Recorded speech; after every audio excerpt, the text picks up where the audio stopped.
Okay, we're going to show you a little demonstration on how to skin coons. These are chicken killers, and I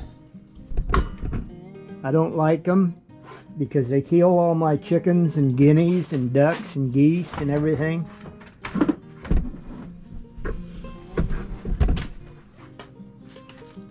So all I can say is that we're gonna just show a demonstration on how to take care of them.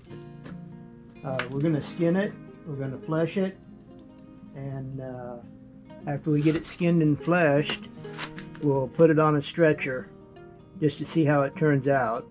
It's still just the 1st of November, so coon probably isn't very prime yet, but he's looking pretty good.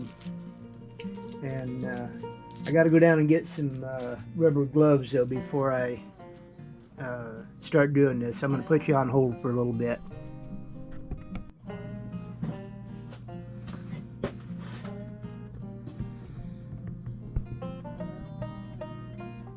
Okay, we're back. We finally found our rubber gloves.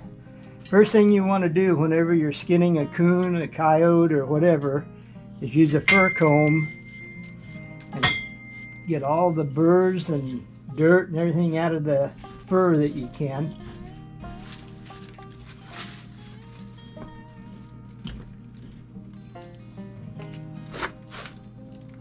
Pull his front legs down straight. That way you can get a good combing of him. And this is an early coon, so his back fur and stuff isn't as long and good as it'll be in another month or two.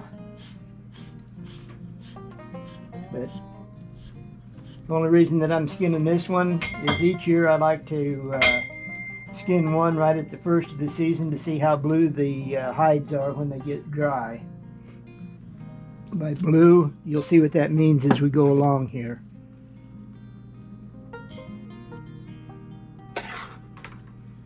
Okay, so the first thing we're going to do, if I can find my knives here, I had them out for doing some chickens a while back. There's the one that I want right here.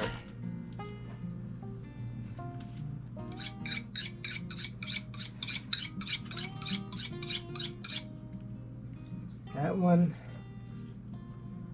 and this one.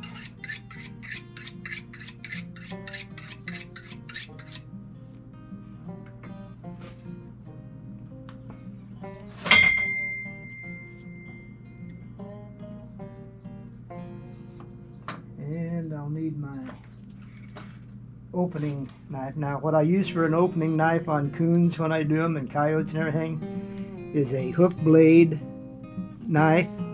Just fits right into your little knife holder here and this blade holder. So what you want to do is start about in the heel here and go right straight up across to the bottom of the heel on this side. So what I'm going to do is set this up on his foot here so I can see his heel a little better. Pull that straight down, and it's just a straight line down.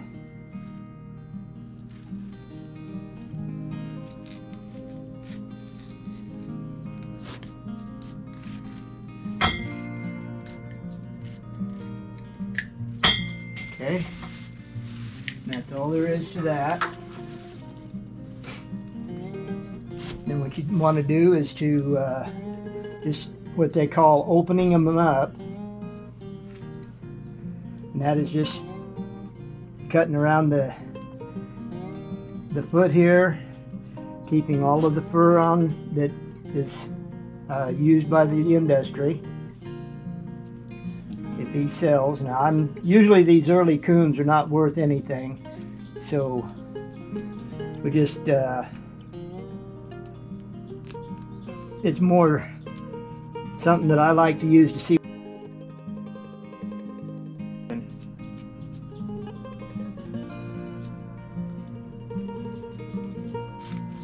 This was a roadkill coon, by the way, and so I'm not sure what I'm going to find as I get in here.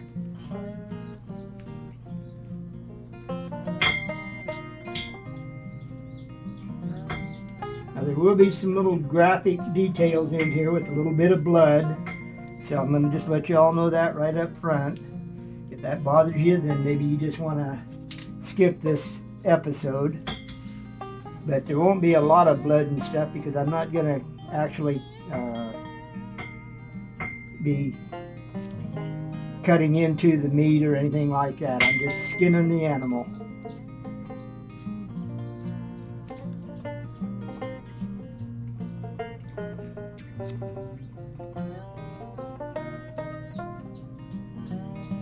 You can probably hear in the background I got some chicks hatching out of the incubator.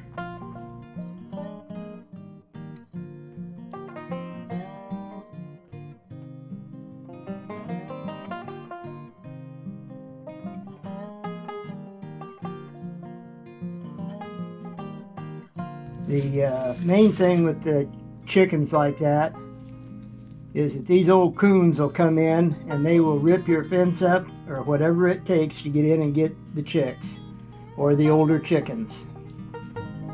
And last year I lost every one of my laying hens to coons and bobcats and the like.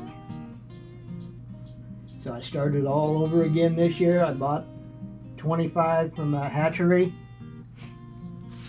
And then after the hatchery chicks got old enough and started laying, another young lady had some chickens that she wanted to get rid of, so I traded her for them.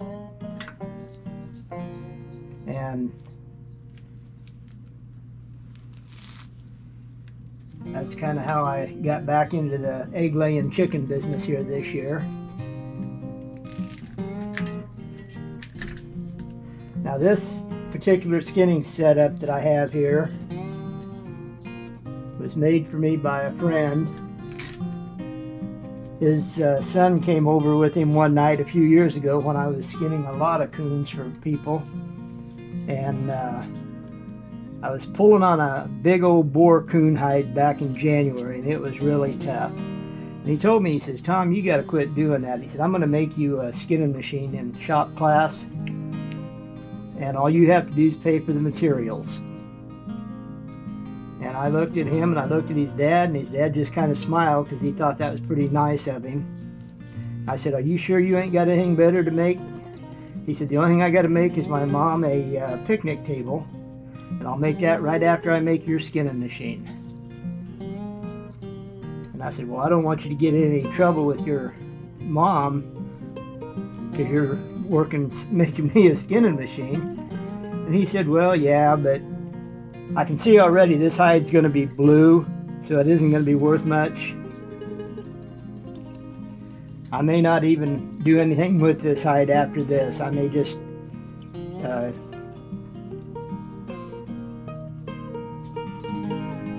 throw it out. Or I got a friend that does tanning up the road from me here. I may give it to him and let him tan it and do whatever he wants to do with it." Alright, now let's see, what did I do with my hook? We'll use this one here. There's what I was looking for, my thin bladed knife.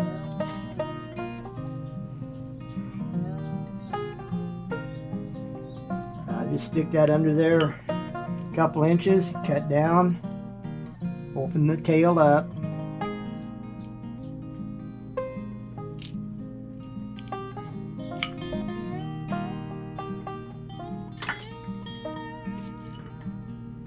Then you come in with your sharp knife and you just cut underneath the tail but not into the hide. You're trying not to put any holes in the hide.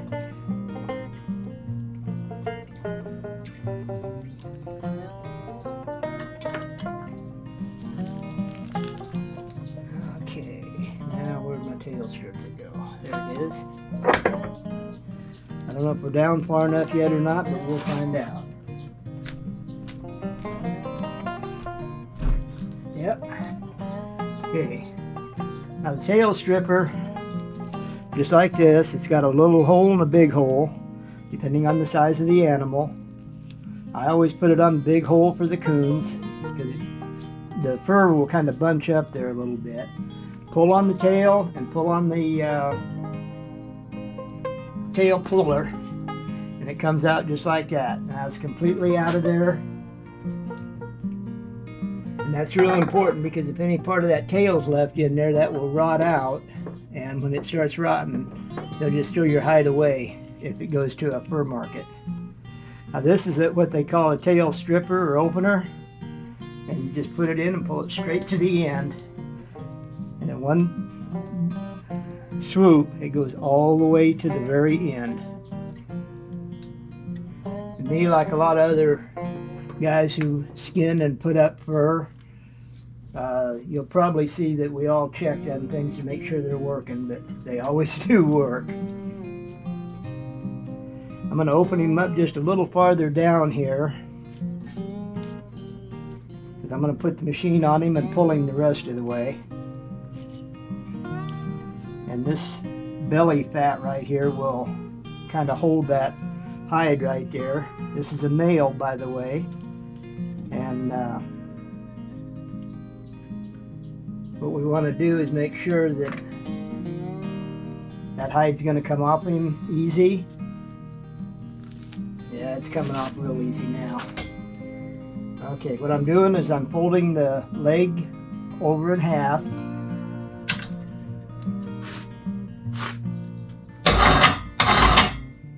And I'll put that in my vices here that I use to hold the fur.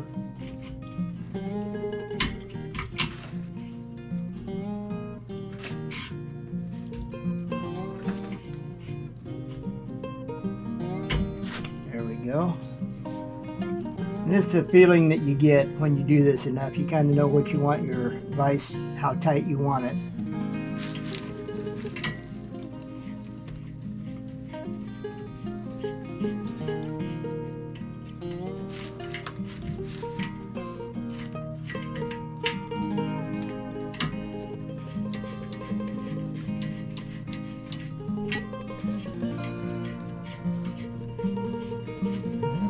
Looks like the guy that last used my machine might have broke my vise. Maybe not. Let's see here. Have to tighten him up and see what happens. Well, that's getting pretty tight. Loosen it just a little bit. That should do it. Now when I fold it in half, I'm putting it on the far side of the vise so that if it is loose and it pulls out, the fur will pull out without damaging the hide at all. I've got a 3-position switch here. Up is up, down is down, and in the center is 0. I like to hold on to the hide a little bit.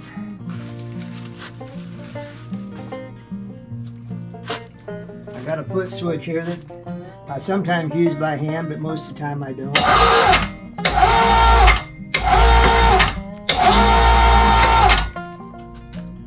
Okay, and as we get up here by the head a little bit and the arms, we're going to help it just a little bit. Start it right up there by the shoulders.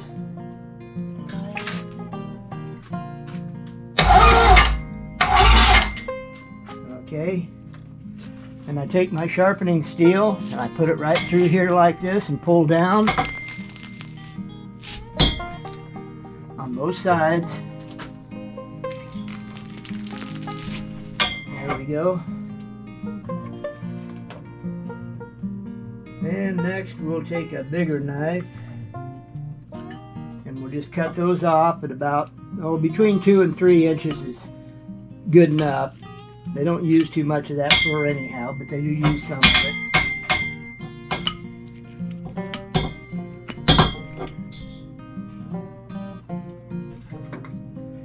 Okay. I'm just going to take it easy here so you can kind of see what I'm doing. Just taking it down around the neck now and up towards the head, the base of the skull and stuff.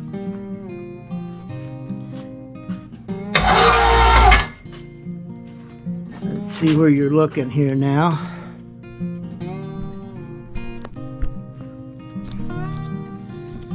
Okay, let's pull you up just a little bit here. There you go. Now you start to see the base of the ear right there. Just cut it off. If you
Now I've got two of them. I've got this easy one right here. Just 2 nails in there to let the lip go down over it. And then it measures down to a 2 3/8. And then I have